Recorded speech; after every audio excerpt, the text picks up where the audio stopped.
The man in this video is 35-year-old Nelson Poulos.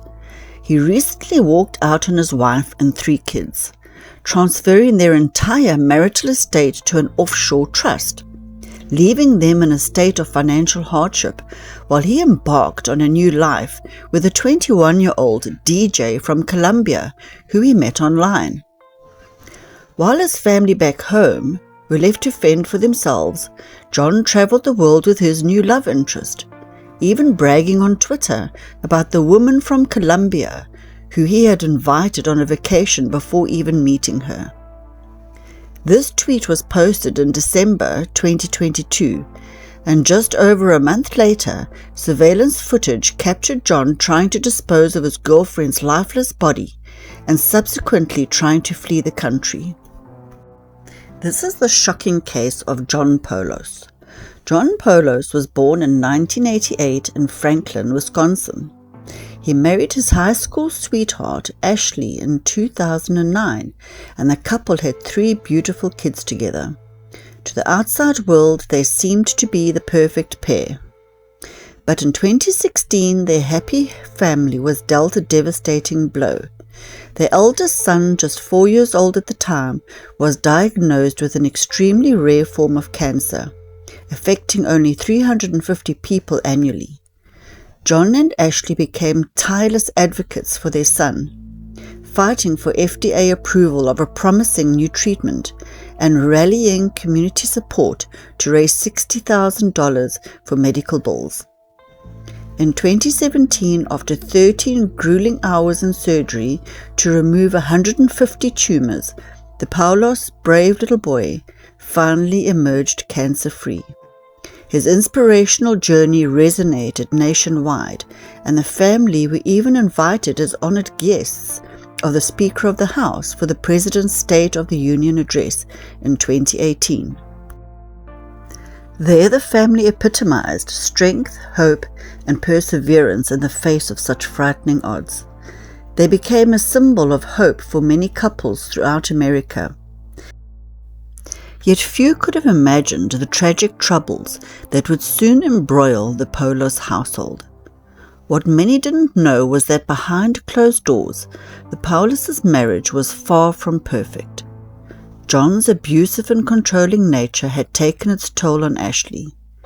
In 2021, after years of living in fear, she finally filed for divorce.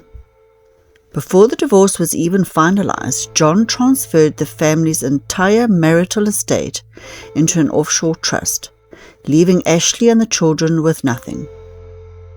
He abandoned them all and soon started living the high life, residing in various European countries including Cyprus, Turkey and Ukraine, before establishing residence in Texas.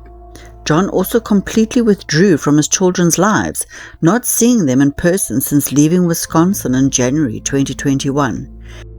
He also refused to pay any child support despite a judge ordering him to do so. The divorce process quickly became messy, with John exploiting legal loopholes by declaring himself a sovereign citizen throughout the proceedings. This meant that he incurred no legal fees for himself, and at the same time caused his wife to incur thousands of dollars in attorney fees.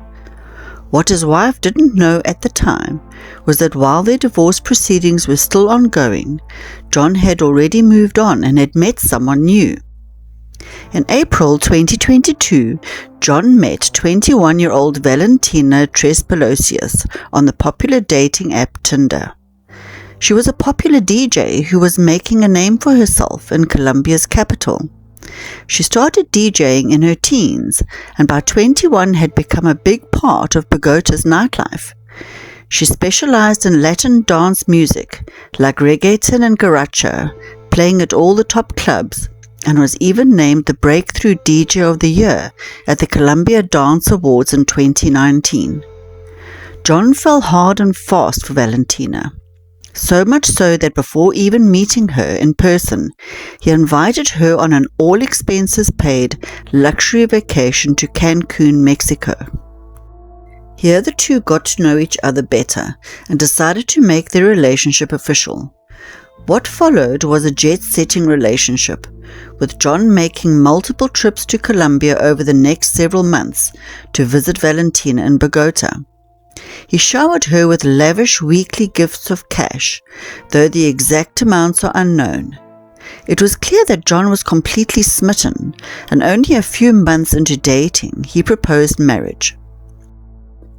In December 2022, John Poulos provided a surprising response to a viral Twitter prompt asking users to share their craziest first date stories. Invited a Colombian woman on vacation without meeting her first. Now we're getting married, John tweeted on December 17th, alongside a photo with his fiancée, Valentina Trespalacios.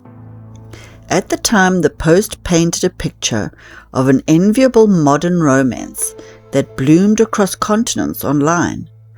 But just over a month later, this supposed fairy tale union would come to a horrific end at John's own hands. John Poulos arrived in Bogota on January the 19th, 2023. The plan was for him to remain in Colombia and start his new life with Valentina. He told her that he had gotten them an apartment in the city center, although it would later be revealed that it was a short-term rental. Security footage shows Poulos wheeling a large blue suitcase into the apartment, the very same suitcase Valentina's body would be found in just 2 days later. The following day, John Poulos went to Valentina's mother's house, where he went to pick her up with all her belongings, so that she could move in with him. This image shows the moment when John pulls up in his grey rental vehicle. After embracing in a passionate kiss, the two go and collect Valentina's possession from her mom's house.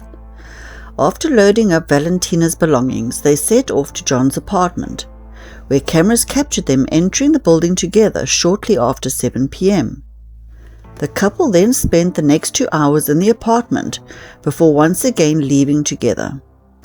Valentina had a gig nearby, and John accompanied her to the venue. They returned briefly, but were then seen leaving again to go back to the venue. The couple eventually got home, and according to court records, the demeanor between them was nothing out of the ordinary, and they seemed to get along fine. The following day, January the 21st, John and Valentina spent most of the day at home recovering from their late night out. They only left the apartment to go have lunch, but returned a short while later and spent the rest of the day locked in the apartment. And then cameras captured John leaving the apartment on his own. It's not known where he was going at this time, but footage shows Valentina apparently recording him with her cell phone, and her displeasure was evident even on camera. The following morning, January the 22nd, shortly after 10 a.m., security footage captured John Poulos wheeling out the same large blue suitcase he had arrived with 2 days prior. The suitcase was now covered by a grey blanket. This was because the bag was too small to contain Valentina Trespalacios' body, and her head was visibly sticking out of it. Poulos used the blanket to obscure her head. Just 4 minutes later, cameras spotted Poulos in the parking garage, struggling to load the clearly heavy suitcase into the trunk of his rental car. The video shows Poulos straining to lift the bag, confirming it was now far heavier than when he arrived.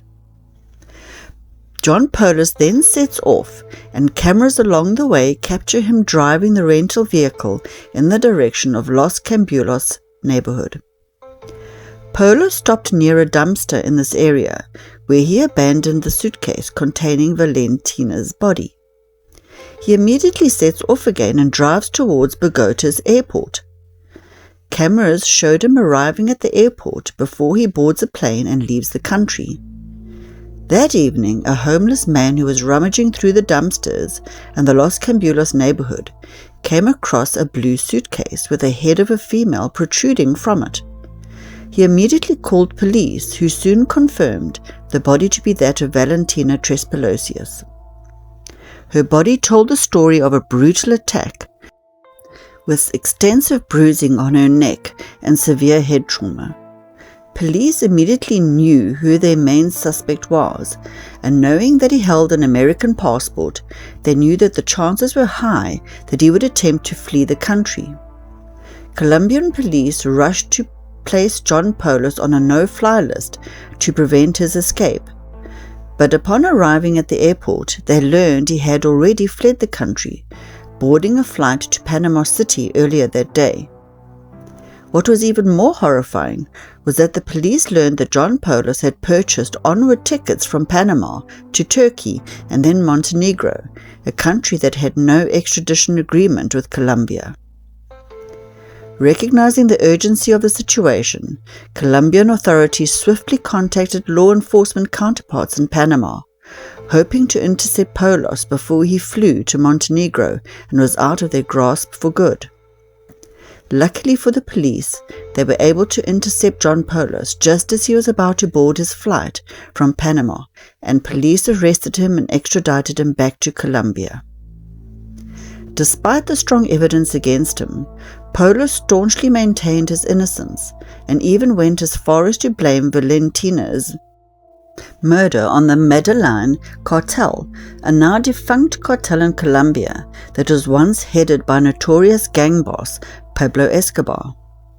Needless to say, police didn't buy his story, and they charged John Poulos with the crime of femicide. It turns out that just as with his ex-wife, John was also abusive and controlling towards Valentina. He would monitor her social media, dictate who she could speak to, and even go as far as to hire a private investigator to follow her around when he wasn't in the country. Prosecutors claimed that on the night of the murder, an argument broke out between the couple, and John started physically abusing Valentina.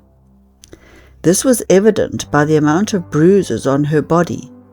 He eventually strangled her, which ultimately led to her death. He then folded her body into the suitcase and dumped it in an attempt to conceal the crime and flee the country. The crime of femicide carries a sentence of 40 years in Colombia. It's defined as the killing of a woman due to her gender and is not a charge which exists in the United States. John Poulos has attempted to exploit this technicality to avoid culpability. He claimed there was no translator present during his arrest, and that as an American he didn't understand the femicide charge. Prosecutors refuted this, stating they fully explained the charges and that Poulos comprehended them. They indicated, if convicted, they would ask the court to sentence Poulos to a minimum term of 50 years behind bars. Poulos maintained his innocence throughout and stated his intention to plead not guilty at trial. In June of 2024, John Poulos was sentenced by a criminal court in Colombia, South America, after being found guilty of murdering Valentina Trespalacios Hidalgo. He faces 512 months in a Colombian prison, equivalent to 42 years and 8 months, for the crimes of aggravated femicide in conjunction with concealment and destruction of evidentiary material. Our thoughts and sincerest condolences go out to Valentina's family and friends, and to all those who were affected by this tragic event. I would love to know your thoughts on this case. To see more gripping stories, please hit the like and subscribe button, as well as the notification bell so you don't miss an episode. Until next time, take care and stay safe.